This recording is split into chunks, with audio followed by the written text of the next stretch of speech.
Bonjour, this is Julien, the Frenchman who makes French pronunciation videos here on YouTube, and we are looking at how to pronounce this French cooking term, used in English as well, designating a finely chopped mixture of mushrooms or mushroom stems, onions and shallots, some herbs and salt, etc.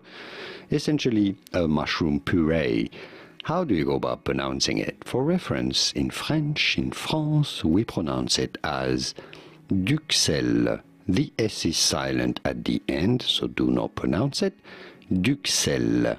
What happens here is that we have in French the very specific U sound for the letter U. So some people do not or cannot pronounce it in English very well as Duxelles. Therefore, some people pronounce it as Duxelles or Duxelles, which is kind of not great.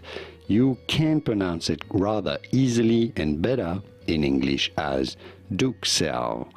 Duxelles is essentially the closest you can get it easily in English to the French Duxelles. Duxelles in English or in French Duxelles, but not Duxelles. That's not fantastic.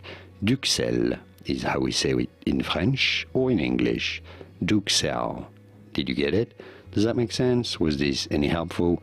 Let me know in the comments. Here are more videos on how to pronounce more French cooking terms that you may want to hear and nail the pronunciation of. I'll see you there to learn more.